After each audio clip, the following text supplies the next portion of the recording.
After finishing off and taking Whitebeard's Devil Fruit power, Marshal D. Teach, aka Blackbeard, has been a pretty busy man along with his crew of miscreants. Prior to him fighting Ace and getting him put up for execution, he stayed relatively quiet, but not anymore. So let's touch on what he's been up to since the Straw Hats joined back up 2 years later, which is also known as post-Timeskip. A little side trip Blackbeard took involved Bonnie and her crew, where he beat them down and offered her salvation if she chose to be with him. She of course refused and ended up being left for the Marines to catch. Let me also mention that Blackbeard was not aware of Bonnie's true age at this time in the series. A year after Marineford, Teach also made sure to go after the remaining Whitebeard pirates, besting Marco and the crew in their clash, which allowed him to become an emperor. This is also around the time that he built up his crew into a fleet, promoting them to captains and taking the role of admiral, but still looking for more devil fruits to take at the same time. Eventually he came across Kuzan, who was saddened by the change in leadership in the Marines,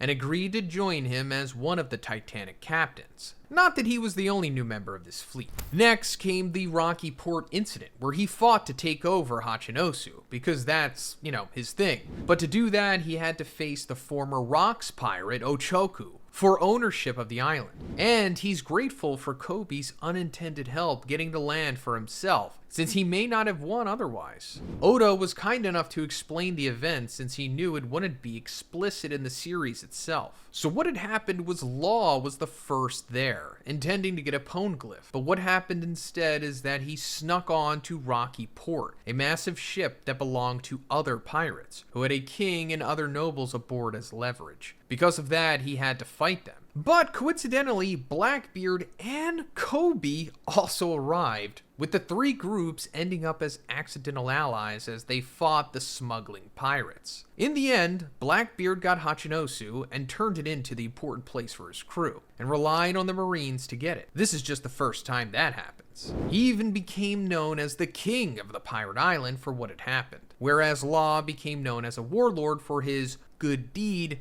and Koby got his infamous title as a hero. Later on, despite not being physically part of the Dressrosa arc, Teach made sure to pour salt in Luffy's wounds by relying on Jesus Burgess to try and win Ace's former devil fruit. He would have preferred that Ace joined him, like he asked pre-Timeskip, but we all know how that turned out. Part of why Teach couldn't be a part of the tournament himself was so that he could attack Baltigo, the Revolutionary Army's mysterious hideout. Did he go after them because of Dragon's public connection to Luffy? And if yes, then was it to get Dragon arrested next and stall Luffy's voyage to find the One Piece further? But then I wonder how much Blackbeard even probably thinks about Luffy in the first place. I'm not saying he's not on his mind at all, but I wouldn't be surprised if it doesn't occupy it as much as we think. Regardless, once Cypher Pole and the Marines got involved, everyone had to skedaddle out of there, though it did take a bit of fighting for Teach and company to get away safely. So the island was ultimately destroyed. The Wano arc was a big time for a lot of pirates. Needless to say, that includes Blackbeard's fleet. He has a habit of inviting pirates to join him, with acceptance being the only answer he'll take. If they refuse, well, they end up becoming a present for the Navy, like Ace was.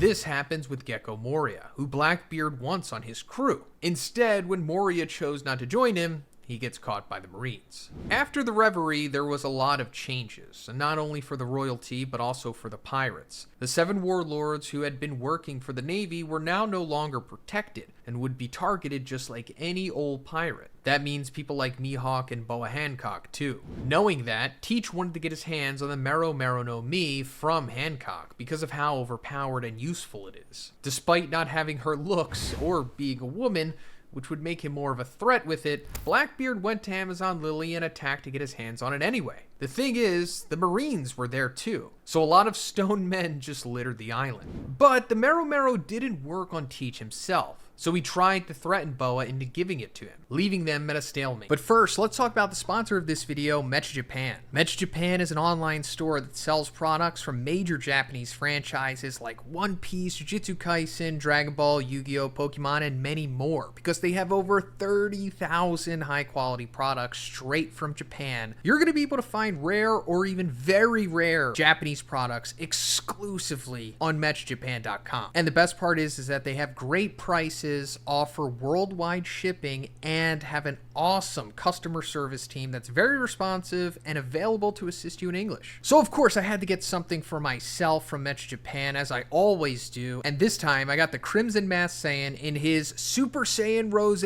full power mode. This thing is beyond aesthetic. It's easily already one of my favorite figures in my collection, and the best part is that this was the cheapest that I could find it online. So guys, you can get some awesome anime or Japanese products for yourself by checking the link in the description, and make sure you use my code Zhoniin10 because you'll get $10 off any order over $100, and that's once per user. This offer will last from today 11/6 to 11/20. Thanks, guys. Eventually, Teach got intercepted by Rayleigh, who's both an ally of the Amazons and aware of the threat Blackbeard poses. It's important to point out that Rayleigh was bluffing in this case because even he's not sure he could have won against Teach with his double devil fruits. Plus, he's, like an old man now and not as strong as he was 30 years ago. Still, Koby was also there again, trying to negotiate a peaceful conclusion for this messy situation. When Blackbeard said he'll be taking a ship full of hundreds of Marines and leaving, Koby offered himself up as a prisoner in exchange. And considering the young man's status as a hero, Teach couldn't refuse the deal.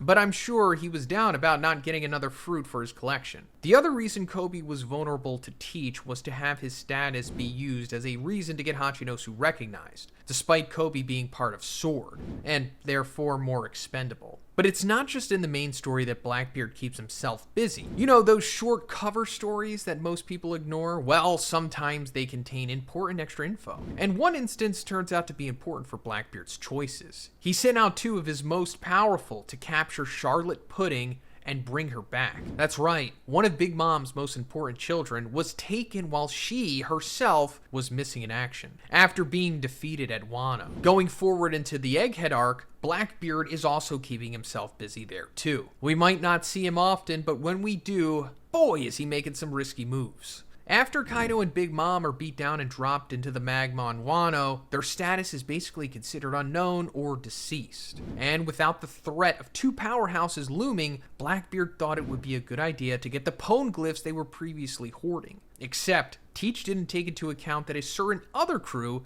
namely the Heart Pirates, would have the same idea. So what happens instead is a big fight between him and Law, and him ultimately overtaking the Ope Ope no Mi fruit user. Law can't catch a break between him and Doflamingo, just as Blackbeard's deciding whether to keep the fruit for himself or to use it to get eternal life. Beppo shows up in his Sulong form and snatches Law away. Guess Teach took too long deciding, but it was also very unexpected considering the lack of a full moon around. Chopper had given Beppo the means to turn with medication though. Not long after, Blackbeard was also present for Vegapunk's announcement about the will of D, but it cut out, as we know, before any big reveals could be shared. I don't know if it's more upsetting for us or Blackbeard, but I also wouldn't be surprised if Blackbeard somehow already knows what D means. However, it still made him excited for what's to come from whoever gets the One Piece first. Evidently, he'd like to be the one, of course. Then, later on, after Caribou accidentally got involved with the Egghead shenanigans, he offers up some info to Blackbeard. The problem is, Teach is not the forgiving type, nor does he trust him. Who would with that slimy behavior of his? In the end, Blackbeard decides to hear him out. But if it turns out to be a trick or a waste of time, he's going to kill him without hesitation. But seeing as it's probably regarding the ancient weapons and their whereabouts, we can assume the talk went well. And now, in the most recent arc, which involves the Giants and Elbaf Island, Blackbeard has some big plans. Whether or not he succeeds is another story, but that's not the point. In every adventure story, the journey there matters more than the destination. As you know, Blackbeard has been working hard to build up Hachinosu since taking it over, but unfortunately his people weren't able to keep his plans on track, and they lost Koby and the other prisoners he was relying on to use as a bargaining chip. The reason, though, that it happened was because of Garp himself, but even Garp the Fist wasn't able to win against former Admiral Kuzan and ended up captive. If Kuzan had killed Garp like he was trying to, well, maybe then Teach wouldn't have been so happy with the outcome. But as it stands, because he's got Garp, one of the strongest Marines, all chained up and unable to escape, his plans seem feasible now. And if he needs a cherry on top, he also has pudding forcibly at his side. Like a celestial dragon would with a pretty person they enslave. Or maybe he knows something about Big Mom that we don't. I feel as though there's implications that if Pudding awakens her third eye, she will be able to read the poneglyphs, which will allow Blackbeard to decipher them and find where the One Piece is. After settling back in, Blackbeard contacts Lafitte, who's watching the supply to Mary Joie, with cuts to the food supply of all those nobles and the world government head honchos. This is due to the Revolutionary Army, and especially Sabo, who destroyed a bunch of stuff, likely in part for revenge against the Celestial Dragon's treatment of Kuma. Umit is the shipping company in charge of getting the food in, so if they're hit directly, everything is slow or doesn't arrive for the nobles at all. With this perfect scenario, how can Teach resist using it to his advantage? I mentioned this theory before, but it would make sense for Blackbeard to use the Umit shipping company by offering his help to get the food shortage resolved, or even to escort the ships personally so it all arrives safely for the nobles. That way, the people there and the world government by extension can see him working for them and against the pesky Revolutionary Army. If his plan is successful, he could ask for Hachinosu to be recognized by them as a nation and be under their protection. That way his fleet can become like the people who attend the reverie. Not as a celestial dragon exactly, but something above the common folk or wanted pirates.